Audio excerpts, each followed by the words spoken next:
Why are we disappointed sometimes? Why do we feel depressed sometimes? Bakit nalulungkot tayo minsan? Bakit nawawalan tayo ng gana? I think we get disappointed and depressed because we could not accept the bad things that had happened to us. Sometimes we are full of sadness and sorrow because we cannot accept bad things will happen to us.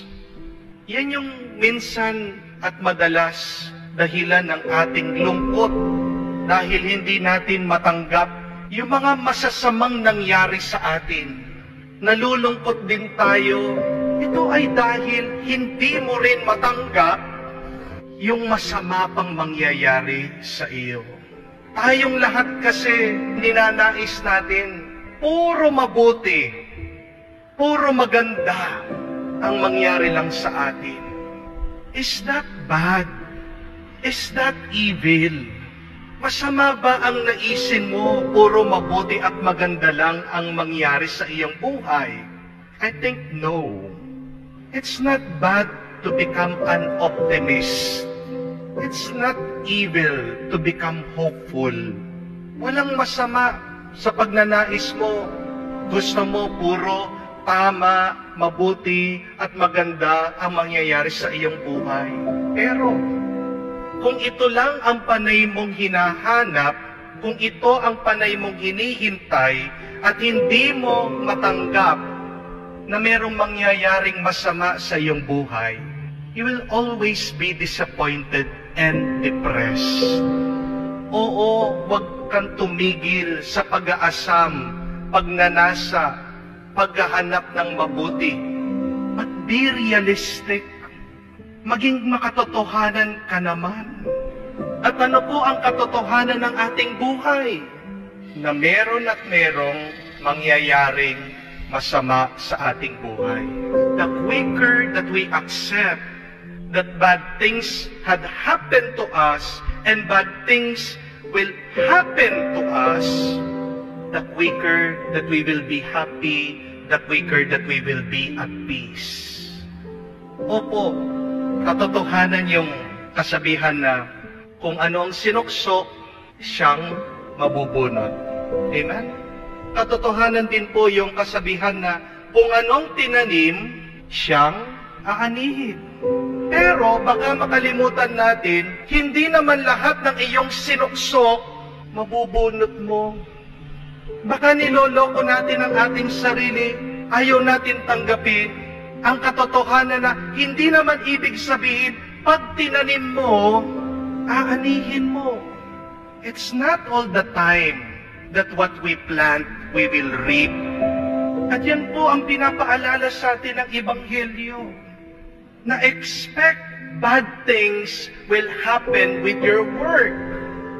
Expect that you will experience bad things in your life, no matter how hard you will be planting, no matter how hard you will be working. You will experience these setbacks. Makakaranas ka ng mga masasama, ng mga problema.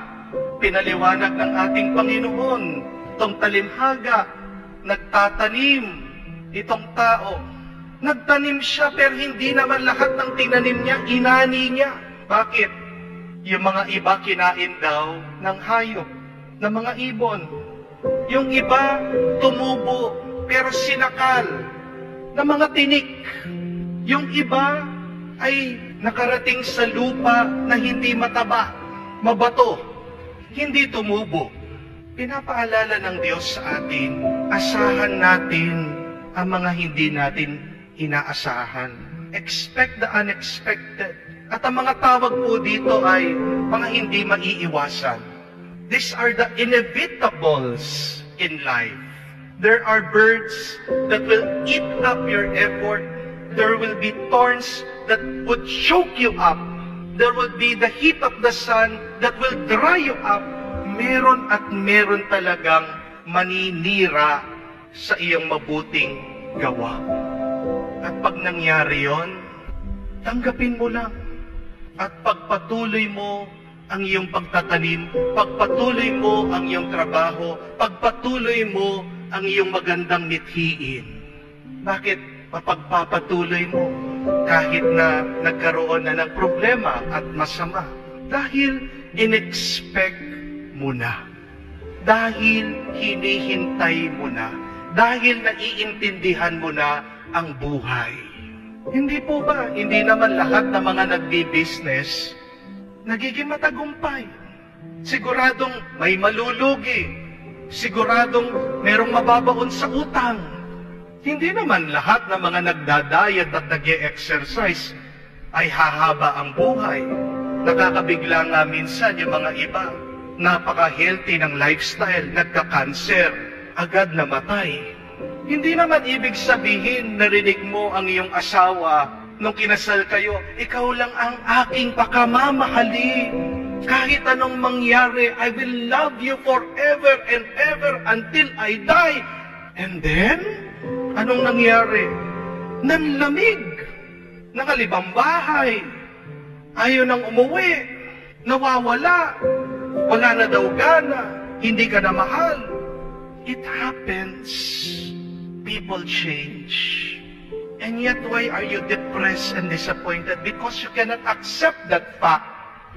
Hindi mo matanggap. Bakit tayo nalulungkot?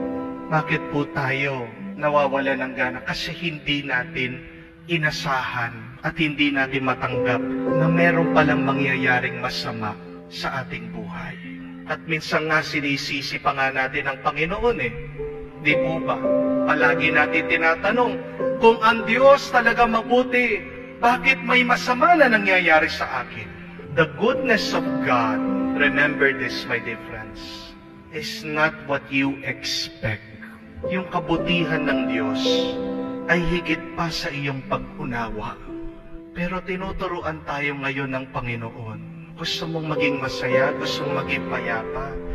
Kasama yan sa sangkap ng buhay. Unawain natin, unawain mo. Asahan mo yan na masisira at masisira ang iyong plano, ang iyong trabaho. Na may masama at may mali na mangyayari at mangyayari. But say to yourself, it's okay, it's all right, at pagpatuloy mo ang iyong trabaho. Bakit? Kasi may naghihintay na maganda at matabang lupa para sa iyo. Kung titigil ka, hindi mo makikita yung maganda at matabang lupa na makakapagbigay sa iyo ng napakaraming bunga, napakaraming saya. Alam ko po, nakakawalan ng gana pag sunod-sunod na yung talo natin. Amen? Pero sige lang, tignan niyo po dito sa kwento. 3 tries, sunod-sunod, yung pong mga buto nung unang panahon, mahal po yan. Yung paghahasik, hindi naman po mura. Napakamahal nung kanyang tinatapon. Pero, uminto ba siya? Kahit na alam niya na sayang, hindi. Kasi hinihintay lang niya na dumapo dun sa maganda at matabang lupa at doon jackpot na siya. Remember this, you cannot fly if you keep on remembering that you will fall. Hindi ka makakalipad kung palagi mong inaalala, ikaw ay mahuhulog at masasaktan. Kasama yung paghulog natin, kasama yung masasaktan ka. Pero kung hindi ka tatalon, hindi ka lilipad. Ganyan din sa buhay. Kung hindi ka magpapagod, kung hindi mo susubukan, walang mangyayari sa iyong buhay. Take the risk. Try. Subukan mo. At magtiwala ka. Darating din ang panahon. Matatagpuan mo yung mataba na lupa na magbibigay sa iyo ng napakaraming bunga na magpupuno sa iyo.